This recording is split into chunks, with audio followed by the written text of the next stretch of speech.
ದರ್ಶನ್ ಗ್ಯಾಂಗ್ನಿಂದ ರೇಣುಕಾಸ್ವಾಮಿ ಕೊಲೆ ಪ್ರಕರಣ, ದರ್ಶನ್ ಗ್ಯಾಂಗ್ನ ಕ್ರೂರತೆ ಏನು ಅನ್ನೋದರ ಒಂದೊಂದೇ ಇನ್ಸೈಡ್ ಸ್ಟೋರೀಸ್ ಹೊರಗೆ ಬರ್ತಾ ಇದೆ. ದೇಹದ ಮೇಲಿನ ಗಾಯದ ಗುರುತುಗಳು 100 ಕಕ್ಷಿಗಳನ್ನ ಹೇಳ್ತಾ ಇತ್ತು. ಇನ್ವೆಸ್ಟಿಗೇಷನ್ ಮಾಡ್ತಾ ಮಾಡ್ತಾ ಮಾಡ್ತಾ ಪೊಲೀಸರಿಗೆ ಒಂದೊಂದೇ ವಿಷಯಗಳ ಪತ್ತೆಯಾಗ್ತಾ ಇದೆ. ಆ ಕ್ರೌರ್ಯ ಹೇಗಿತ್ತು ಅನ್ನೋದರ ಎಕ್ಸ್ಕ್ಲೂಸಿವ್ ಸುದ್ದಿಯನ್ನ ಇವತ್ತಿನ ಏಷ್ಯಾನೆಟ್ ಸುವರ್ಣ ನ್ಯೂಸ್ ನಲ್ಲಿ ನೀವು ನೋಡಬಹುದು. ದರ್ಶನ್ ಗ್ಯಾಂಗ್ನ ವಿರುದ್ಧ ಸಾಕ್ಷಿಗಳ ಸ್ಟೋರಿ ಕಲೆ ಹಾಕ್ತಿದ್ದಾರೆ. ರೇಣುಕಾಸ್ವಾಮಿ ಮೇಲೆ ಹಲ್ಲೆ ಮಾಡಿದ್ದು ಪೊಲೀಸ್ ಲಾಠಿಯಿಂದ. ಆ ಲಾಠಿನ ವಶಕ್ಕೆ ಪಡೆದು ತನಿಖೆ ನಡೆಸ್ತಾ ಇದ್ದಾರೆ ಪೊಲೀಸರು. ದರ್ಶನ್ ಗ್ಯಾಂಗ್ಗೆ ಪೊಲೀಸ್ ಲಾಠಿ ಸಿಕ್ಕಿದ್ ಹೇಗೆ? ಏಷ್ಯಾನೆಟ್ ಸುವರ್ಣ ನ್ಯೂಸ್ ನಲ್ಲಿ ಎಕ್ಸ್ಕ್ಲೂಸಿವ್ ಸುದ್ದಿ. ದರ್ಶನ್ ಬರ್ತ್ಡೇಗೆ ಬಂದೋಬಸ್ತ್ಗೆ ಅಂತ ಪೊಲೀಸರು ಬಂದಿರ್ತಾರೆ. ಮನೆ ಹತ್ರ ಒಂದು ಲಾಠಿ ಬಿಟ್ಟು ಹೋಗಿರ್ತಾರೆ. ಪೊಲೀಸ್ ಸಿಬ್ಬಂದಿ ಮನೆಯ ಸೆಕ್ಯೂರಿಟಿ ಗಾರ್ಡ್ ರೂಮ್ ನಲ್ಲಿ ಲಾಠಿ ಎತ್ತಿಟ್ಟಿರ್ತಾರೆ ಮನೆಯವರು. ಮನೆಯಲ್ಲಿದ್ದ ಲಾಠಿಯನ್ನ ಶೆಡ್ಗೆ ತರಿಸ್ಕೊಂಡಿದ್ದ ದರ್ಶನ್.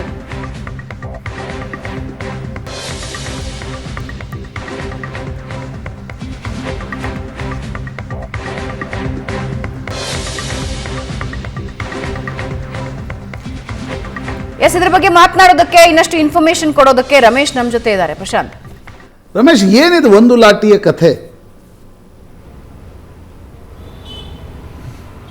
ಪ್ರಶಾಂತ್, ನೋಡುವಂಥ ವೀಕ್ಷಕರಿಗೆ ಇದೊಂದು ಸಿಂಪಲ್ ಸಿಲ್ಲಿ ಸ್ಟೋರಿ ಅಂತ ಅನಿಸ್ಬೋದು. ಆದರೆ ಕೇಸನ್ನು ತನಿಖೆ ಮಾಡ್ತಾ ಇರುವಂಥ ತನಿಖಾಧಿಕಾರಿಗಳಿಗೆ ಇದು ಮಹತ್ವದ ಒಂದು ಸಾಕ್ಷಿ ಆಗುತ್ತೆ. ಯಾಕೆಂದರೆ ಅವತ್ತು ರೇಣುಕಾಸ್ವಾಮಿಯನ್ನು ಕರ್ಕೊಂಡು ಬಂದಂಥ ದಿನ ಶೆಡ್ನಲ್ಲಿಟ್ಟು ಹಲ್ಲೆಯನ್ನು ಮಾಡ್ತಾರೆ. ಆದರೆ ಹಲ್ಲೆ ಮಾಡಲಿಕ್ಕೆ ಬಳಕೆ ಮಾಡಿದಂಥ ವಸ್ತುಗಳು ಯಾವುವು? ಕೆಲವು ಕೋಲುಗಳು, ಅಂದರೆ ಮರದ ದಿಮ್ಮಿಗಳನ್ನು ಬಳಕೆ ಮಾಡ್ಕೊಂಡಿದ್ದಾರೆ. ಈ ಬೇರೆ ಬೇರೆ ರೀತಿಯಾದಂಥ ವಸ್ತುಗಳನ್ನು ಬಳಕೆ ಮಾಡಿ ಅದರ ಮೇಲೆ ಹಲ್ಲೆಯನ್ನು ಮಾಡಿದ್ದಾರೆ ಅನ್ನುವಂಥದ್ದು. ಅದಕ್ಕೆ ಸಂಬಂಧಪಟ್ಟಂತೆ ಪೊಲೀಸರು ಕಲೆ ಹಾಕಿರುವಂಥ ಒಂದು ಲಾಠಿ ಒಂದು ವಿಚಿತ್ರವಾದ ಕಥೆಯನ್ನು ಹೇಳ್ತಾ ಇದೆ.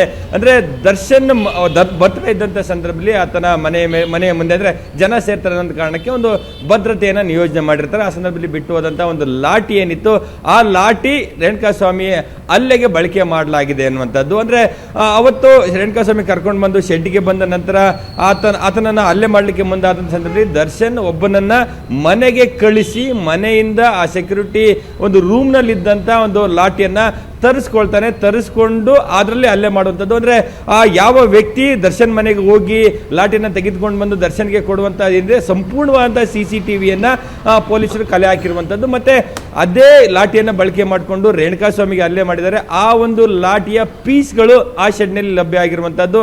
ಆ ಒಂದು ಲಾಠಿ ಪೀಸ್ನಲ್ಲಿ ರೇಣುಕಾಸ್ವಾಮಿಯ ರಕ್ತದ ಕಲೆಗಳಿದೆ. ಮತ್ತು ಆ ಒಂದು ಲಾಠಿಯ ಮೇಲೆ ಇರುವಂಥ ಫಿಂಗರ್ ಪ್ರಿಂಟ್ಗಳನ್ನು ಕೂಡ ಈಗ ಪೊಲೀಸರು ಚೆಕ್ ಮಾಡ್ತಾ ಇರುವಂಥದ್ದು. ಆ ನಿಟ್ಟಿನಲ್ಲಿ FSL ಅಧಿಕಾರಿಗಳು ಫಿಂಗರ್ ಪ್ರಿಂಟನ್ನು ತೆಗೆದುಕೊಂಡಿದ್ದಾರೆ. ಸೊಕೋ ಟೀಮ್ ಬಂದಿತ್ತು, ಅಲ್ಲಿ ಕೂಡ ಒಂದಷ್ಟು ಏನೋ ಪರಿಶೀಲನೆ ಮಾಡಲಾಗಿರುವಂಥದ್ದು. ಮತ್ತೆ ಆ ಒಂದು ಲಾಠಿಯ ಮೇಲೆ ದರ್ಶನನ ಫಿಂಗರ್ ಪ್ರಿಂಟ್ ಇತ್ತು ಅನ್ನುವಂಥ ಅಧಿಕೃತವಾದ ವರದಿ ಬಂದಿದ್ದೆ. ಅದರಲ್ಲಿ ಈ ಒಂದು ಸಾಕ್ಷಿ ಅತ್ಯಂತ ಮಹತ್ವದ ಸಾಕ್ಷಿ ಆಗುತ್ತೆ. ಆ ನಿಟ್ಟಿನಲ್ಲಿ ಅಂದರೆ ಪೊಲೀಸರು ಇಲ್ಲಿಯವರೆಗೆ 160ಕ್ಕೂ ಹೆಚ್ಚು ಸಾಕ್ಷಿಗಳೇನು ಕಲೆ ಹಾಕಿದ್ದಾರೆ. ಈ ಪ್ರಕರಣದಲ್ಲಿ ದರ್ಶನ್ ಅಂಡ್ ಗ್ಯಾಂಗ್ ರೇಣುಕಾಸ್ವಾಮಿ ಮೇಲೆ ಹಲ್ಲೆ ಮಾಡಿದೆ, ಅವರೇ ಕೊಲೆ ಮಾಡಿರುವಂಥ ಅನ್ನುವಂಥದ್ದಕ್ಕೆ ಏನು ಸಾಕ್ಷಿಗಳು ಸಿಕ್ಕಿದೆ, ಆ ಸಾಕ್ಷಿಯಲ್ಲಿ ಇದು ಕೂಡ ಅತ್ಯಂತ ಪ್ರಮುಖವಾದಂಥ ಸಾಕ್ಷಿ ಆಗಿರುವಂಥದ್ದು. ಸಾಮಾನ್ಯವಾಗಿ ಅಂದರೆ ಹಲ್ಲೆ ಮಾಡಲಿಕ್ಕೆ ಬಳಕೆಯಾದಂಥ ಒಂದು ಏನೋ ಅಂದ್ರೆ ಲಾಠಿಯಲ್ಲಿ ಅಂದ್ರೆ ರೇಣುಕಾಸ್ವಾಮಿಯ ರಕ್ತದ ಕಲೆ ಮತ್ತು ದರ್ಶನ್ ಅಥವಾ ಆ ಒಂದು ಗ್ಯಾಂಗ್ನಲ್ಲಿ ಹಲ್ಲೆ ಮಾಡಿದಂಥವರ ಒಂದಷ್ಟು ಫಿಂಗರ್ ಪ್ರಿಂಟ್ ಸಿಕ್ಕಿದ್ದೆ. ಅದರಲ್ಲಿ ಆ ಒಂದು ಲಾಠಿಯನ್ನು ಬಳಕೆ ಮಾಡಿಕೊಂಡು ರೇಣುಕಾಸ್ವಾಮಿಯನ್ನು ಕೊಲೆ ಮಾಡಿರೋದಕ್ಕೆ ಅಬ್ಸಲ್ಯೂಟ್ ಎವಿಡೆನ್ಸ್ ಆಗುತ್ತೆ. ಆ ರೀತಿಯಾದಂಥ ಒಂದು ಸಾಕ್ಷಿಗಳನ್ನು ಈಗ ಪೊಲೀಸರು ಕಲೆ ಹಾಕಿರುವಂಥದ್ದು. ವಿಶೇಷವಾಗಿ ಪ್ರತಿಯೊಂದು ಕೂಡ CCTVಯಲ್ಲಿ ಈ ಮೂಮೆಂಟ್ಗಳು ದರ್ಶನ್ ಶೆಡ್ನಿಂದ ಕಳಿಸುವಂಥದ್ದು, ಆತ ದರ್ಶನ್ ಮನೆಗೆ ಹೋಗಿ ಆ ಸೆಕ್ಯೂರಿಟಿ ರೂಮಲ್ಲಿಂದ ಲಾಠಿನ ತೆಗೆದುಕೊಂಡು ಬರುವಂಥದ್ದು, ವಾಪಸ್ ಬರುವಂಥ ಸಂದರ್ಭದಲ್ಲಿ ಮತ್ತು ಶೆಡ್ಗೆ ಎಂಟರ್ ಆಗುವಂಥದ್ದು ಎಲ್ಲವೂ ಕೂಡ CC ಕ್ಯಾಮ್ರಾ ದೃಶ್ಯಗಳು ಲಭ್ಯ ಆಗಿರೋದ್ರಿಂದ ಇದು ಒಂದು ಅಬ್ಸಲ್ಯೂಟ್ ಎವಿಡೆನ್ಸ್ ಆಗುತ್ತೆ. ಈ ರೀತಿಯ ಹಲವು ಎವಿಡೆನ್ಸ್ಗಳನ್ನು ಈಗಾಗಲೇ ಪೊಲೀಸರು ಕಲೆ ಹಾಕಿದ್ದಾರೆ. ಆ ಮೂಲಕ ದರ್ಶನ್ನೇ ಏನು ರೇಣುಕಾಸ್ವಾಮಿ ಮೇಲೆ ಹಲ್ಲೆ ಮಾಡಿದ್ದಾನೆ, ದರ್ಶನ್ ಟೀಮ್ ಹಲ್ಲೆಯನ್ನು ಮಾಡಿ ಕೊಲೆ ಮಾಡಿದ್ದಾರೆ ಅನ್ನೋದಕ್ಕೆ ಇದೊಂದು ಅಬ್ಸಲ್ಯೂಟ್ ಎವಿಡೆನ್ಸ್ ಆಗುತ್ತೆ ಅನ್ನುವಂಥದ್ದು ಪೊಲೀಸ್ ಮೂಲಕ ಹೇಳ್ತಾ ಇರುವಂತಹದ್ದು. ಪ್ರಶಾಂತ್, ರಮೇಶ್, ಈಗ ಪೊಲೀಸ್ ಇನ್ವೆಸ್ಟಿಗೇಷನ್ನ ನಂತರ ಎಲ್ಲ ಆರೋಪಿಗಳನ್ನು ಕೂಡ ಈಗ ಜುಡಿಷಿಯಲ್ ಕಸ್ಟಡಿಗೆ ಕಳಿಸಲಾಗಿದೆ. ನಿಶ್ಚಿತವಾಗಿ ಈಗ ಚಾರ್ಜ್ ಶೀಟ್ ಯಾವಾಗ ಫೈಲ್ ಮಾಡ್ತಾರೆ, ಚಾರ್ಜ್ ಶೀಟ್ನಲ್ಲಿ ಏನೆಲ್ಲ ಅಂಶಗಳು ಬರ್ಬೋದು, ಆರೋಪಿಗಳ ಸ್ಟೇಟ್ಮೆಂಟ್ಗಳ ಕಥೆ ಏನು, ಇದ್ರ ಬಗ್ಗೆ ನಿಶ್ಚಿತವಾಗಿರ್ತಕ್ಕಂಥ ಒಂದು ಕುತೂಹಲ ಇದೆ. ನೀವು ಪೊಲೀಸ್ ಅಧಿಕಾರಿಗಳ ಜೊತೆಗೂ ಕೂಡ ದಿನವೂ ಮಾತನಾಡ್ತಾ ಇರ್ತೀರಿ.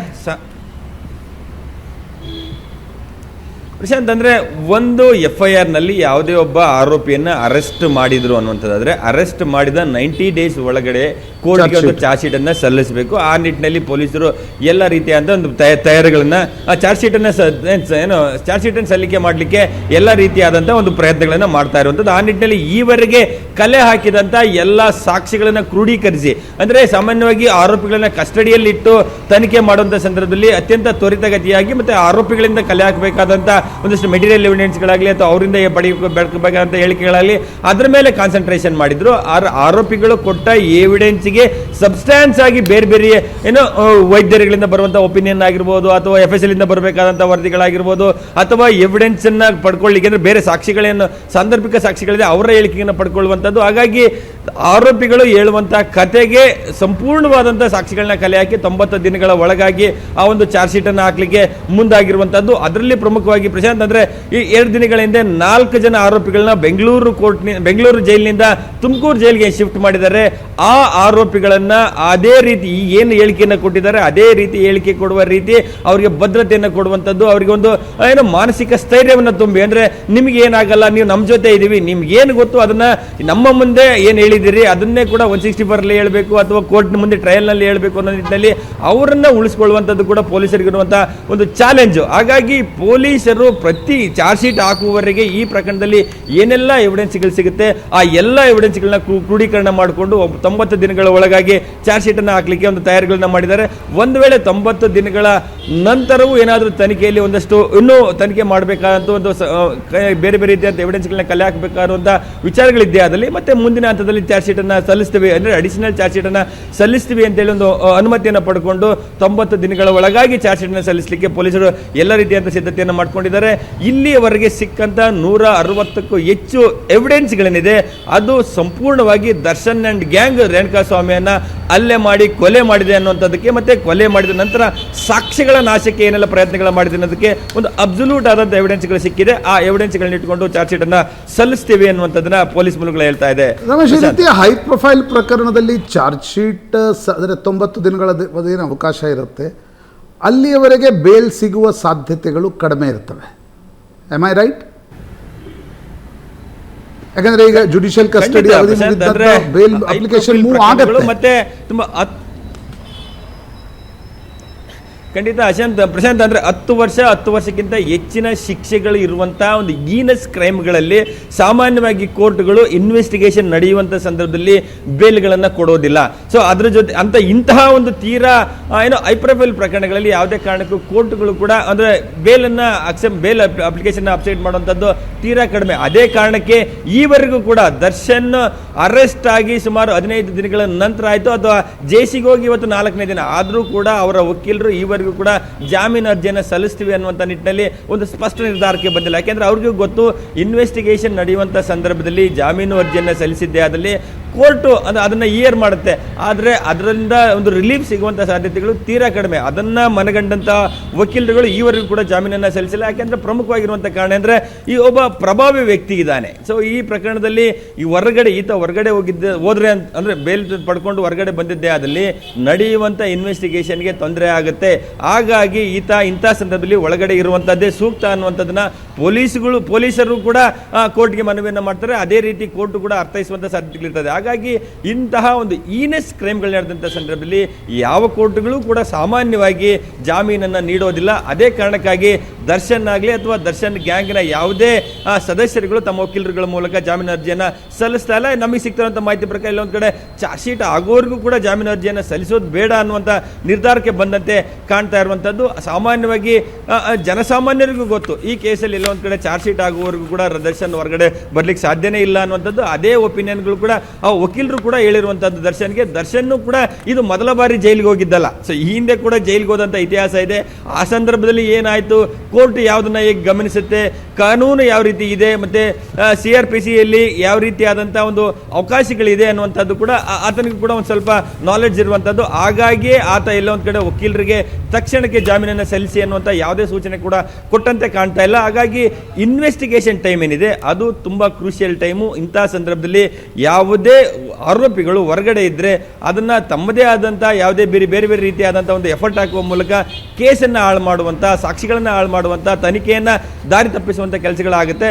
ಆ ಕಾರಣಕ್ಕಾಗಿ ಈ ಸಂದರ್ಭದಲ್ಲಿ ಜಾಮೀನು ಅರ್ಜಿಯನ್ನು ಸಲ್ಲಿಸುವಂಥ ನಿರ್ಧಾರವನ್ನು ಆರೋಪಿಗಳು ಮಾಡೋದಿಲ್ಲ ಈ ಒಂದು ಗಂಭೀರ ಪ್ರಕರಣಗಳಲ್ಲಿ. ಮತ್ತೆ ವಕೀಲರುಗಳು ಕೂಡ ಆ ಒಂದು ಚಾನ್ಸನ್ನು ತೆಗೆದುಕೊಳ್ಬೇಕು ಅಂತಂದ್ರೆ ಆರೋಪಿ ಹೇಳಬೇಕಾಗುತ್ತೆ. ಆದರೆ ಆರೋಪಿ ಇಲ್ಲ ಒಂದು ಕಡೆ ಜಾಮೀನು ಅರ್ಜಿ ಸಲ್ಲಿಸೋದು ಸದ್ಯಕ್ಕೆ ಬೇಡ ಅನ್ನುವಂಥ ನಿರ್ಧಾರಕ್ಕೆ ಬಂದಂತೆ ಕಾಣ್ತಾ ಇರುವಂಥದ್ದು. ಅದೇ ಕಾರಣಕ್ಕೆ ಈವರೆಗೆ ಜಾಮೀನು ಅರ್ಜಿ ಸಲ್ಲಿಕೆ ಆಗಿಲ್ಲ. Thank you very much Ramesh. ಒಂದು ರೀತಿ ಪೊಲೀಸರು ಮೊದಲ ಹಂತದಲ್ಲಿ they have done a good job. ಸರ್ಕಾರ ಕೂಡ ಯಾವುದೇ ರೀತಿಯಾಗಿರ್ತಕ್ಕಂಥ ಇಂಟರ್ಫಿಯರೆನ್ಸ್ ಮಾಡಿಲ್ಲ. ಪ್ರಮುಖವಾಗಿ ಮುಖ್ಯಮಂತ್ರಿ ಸಿದ್ದರಾಮಯ್ಯನವರ ಬಗ್ಗೆ ಅವರು ನಾನು ಇಂಟರ್ಫಿಯರ್ ಮಾಡಲ್ಲ ಅಂತಕ್ಕಂಥದ್ದನ್ನು ಸ್ಪಷ್ಟವಾಗಿದೆ. ಆದರೆ ಇದು ಉತ್ತರ ಕುಮಾರನ ಪೌರುಷ ಆಗಬಾರ್ದು. ಇದು ಚಾರ್ಜ್ ಶೀಟ್ನಲ್ಲಿ ಏನು ಬರುತ್ತೆ ದಟ್ ಈಸ್ ವೆರಿ ಇಂಪಾರ್ಟೆಂಟ್. ಅಂದರೆ ಹೈ ಪ್ರೊಫೈಲ್ ಪ್ರಕರಣಗಳು ಮೊದಲು ಪೀಕಿಗೆ ಹೋಗ್ಬಿಡ್ತವೆ, ಆಮೇಲೆ ಡೌನ್ ಆಗ್ತವೆ. ಯಾಕಂದರೆ ಪಬ್ಲಿಕ್ ಸ್ಕ್ರೂಟ್ನಿ ಇದ್ದಾಗ ಪೀಕಲ್ಲಿರ್ತವೆ. ಆ್ಯಂಡ್ ಹೈ ಪ್ರೊಫೈಲ್ ಪ್ರಕರಣಗಳಲ್ಲೇ ಮುಖ್ಯವಾಗಿ ಸರ್ಕಾರ ಪೊಲೀಸರು ಯಾವ ರೀತಿ ನಡ್ಕೊಳ್ತಾರೆ ಅನ್ನೋದನ್ನ ಅದಕ್ಕೆ ನಾನು ಹೇಳಿದೆ ಮೊದಲನೇ ಹಂತ police have done very good job. ಯಾಕಂದರೆ ಯಾವುದೇ ಒತ್ತಡಕ್ಕೆ ಒಳಗಾಗದೆ ದರ್ಶನ್ರನ್ನ ಎಳೆತರ್ತಕ್ಕಂಥ ಒಂದು ಪ್ರಯತ್ನವನ್ನು ಮಾಡಿದರು. ಎರಡನೇ ಹಂತ ಚಾರ್ಜ್ ಶೀಟು, ಟ್ರಯಲ್ಲು, ಇದರಲ್ಲಿ ಹೇಗೆ ಕೆಲಸ ನಿರ್ವಹಿಸ್ತಾರೆ ಅಂತಕ್ಕಂಥದ್ದು ನೋಡಬೇಕು. ಅದರ ಬಗ್ಗೆ ಭಾಳ ನಿರೀಕ್ಷೆಗಳು ಇವೆ.